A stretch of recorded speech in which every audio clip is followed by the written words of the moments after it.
Hello guys, welcome to another tutorial, and today we are going to do the flying oranges effect. So to create the flying fruits, the flying oranges effect, we're gonna need the particle system. So in order to create a particle system, we're gonna need something to emit those particles. There must be an object or surface to emit those particles. So we are going to create emitter. Go to add, then mesh, then we are going to select a plane. We can select any mesh or any primitive object right here.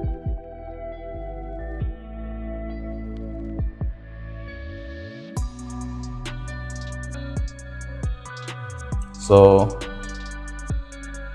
now it's time for making this emitter emitting the particles. Now let's go to the particle system tab.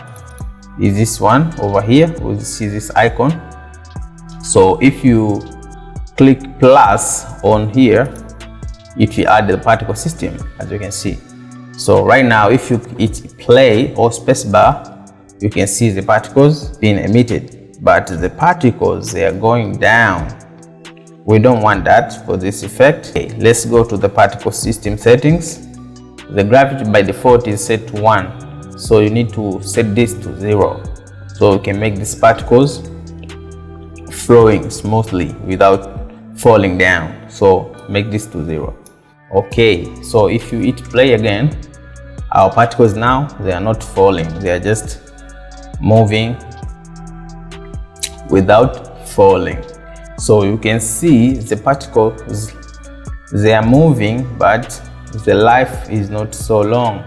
Why that? This is because on the emitting system, go to the app to the particle system, you can see this emission. So you can turn this lifetime is set to 50. So when the emission reached to 50, it started to disappear. As you can see, they are dying. The emitting after reaching 50, they are dying. So we need to increase this life. Okay, if you set this life to 100, you can see what I mean here. If you move this, okay, let's refresh, then go it again. Yeah, you can see what I mean. If it reached 100, it started to die. The particles there, they are dying over here from 100 to up to. So this, in the timeline, the animation is showed to up to 300 frames. So we're gonna set this to 250.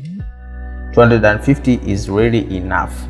So what I'm going to do next, I'm going to set this lifetime up to 250 frames. So they are not dying, they will be emitted through the whole time to the timeline. To make these particles to follow the curve, we need the curve actually. So we are going to add the curve. Add, or you can go to Shift A, you can add the curve. We're gonna choose the Bezier curve. So we are gonna move it. We are going to move it, scale it, okay, like that, until we reach this. Scale it down, okay, to the top view. Okay, front, let's start to the front. Rotate it around x-axis 90 degrees, so it will be like, yeah. So you can extrude it, rotate it first, then scale it down, then extrude it. As you can see, the extrusion, we extrude the stuff.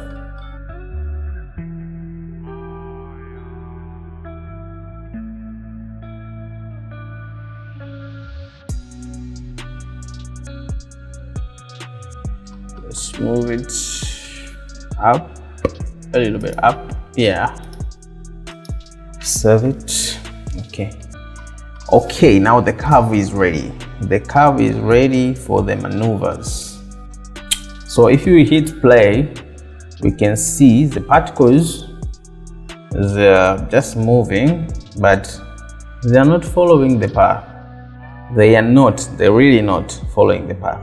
So what they need is they need the force to force them to go through the curve. So we select the curve, then we're gonna go to the physics settings.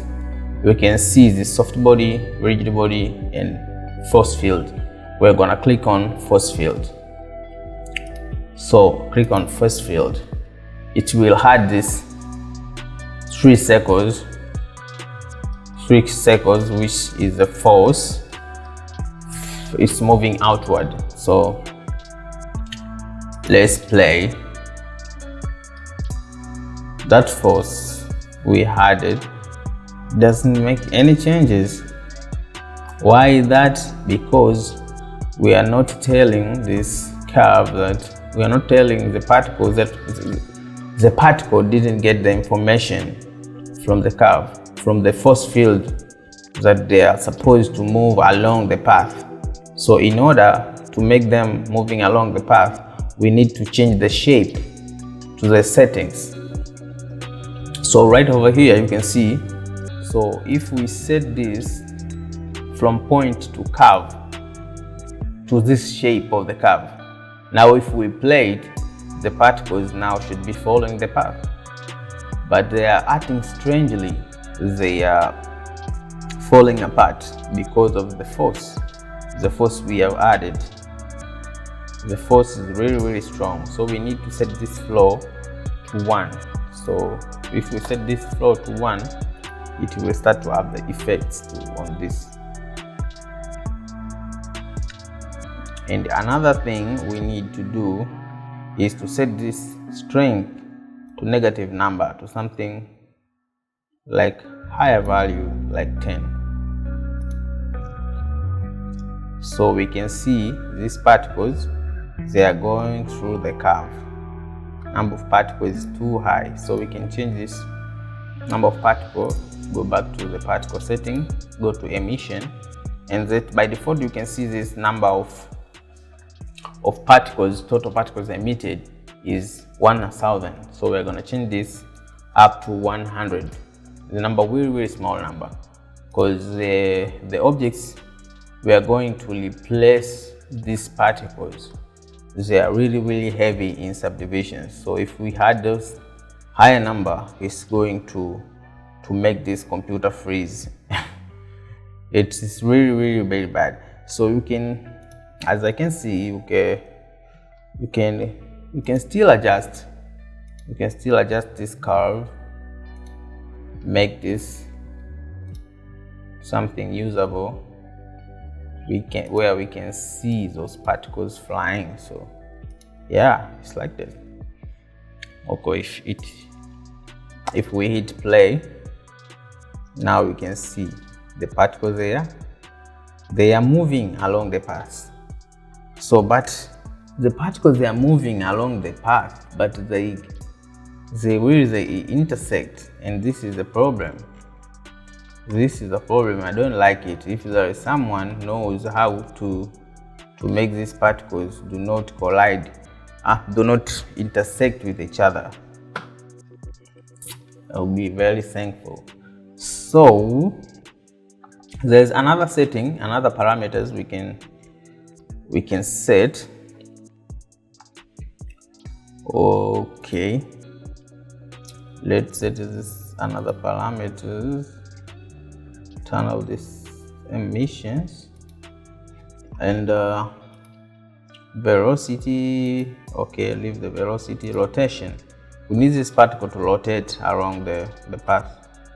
so by itself.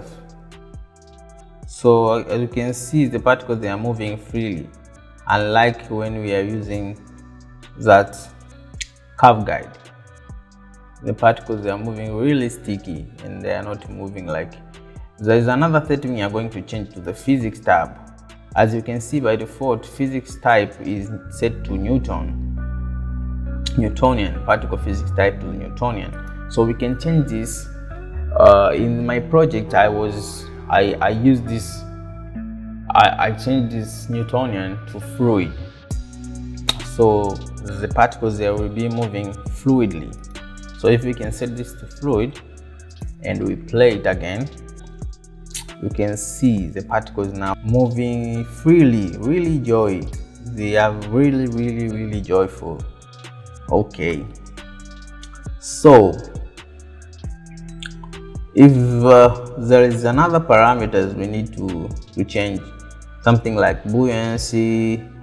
Buoyancy is artificial force in the negative gravity direction based on the pressure inside the fluid. So something I'm going to change is this. In these forces, I need these particles to increase, to be free, to be more free. So I'm gonna change this Brownian movement, set this to make those particles random. They are not just moving identically. So set this, the particle will move randomly along the path. Yes, like this. This is what I was created. Yeah, exactly. Okay, the drag, we are not changing this. Deflection, this deflection is something. Okay, collisions, okay, size.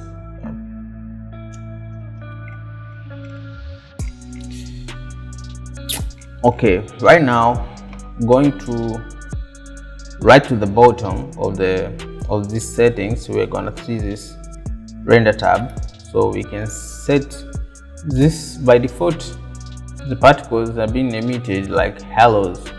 The particles, the points, it's very individual points. If you can render this, we cannot see those as the final renders. We cannot see them. We need to replace with something so we can see it clearly. So right now, first I'm going to reduce these numbers to the really small number of particles, so I can control them easily. Like, yes, they are moving really freely. Okay, now let's go and change this to the render setting. Let's change this render as halo. We are not want to render this as halos. We need to render this as objects. Okay, we're gonna select the object. Yeah, now we can see this.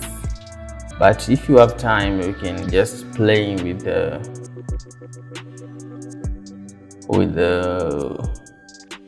we can change the size with the layers. It will work with collections.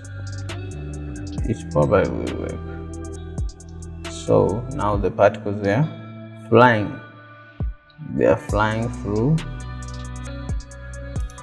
the curve around this bottle. Yeah. Tutorial is done. Yeah, you can play around with the setting. You can get the effect you are desired. So thanks guys for watching, and I will catch you again on the next video. Don't forget to subscribe, to like, to comment,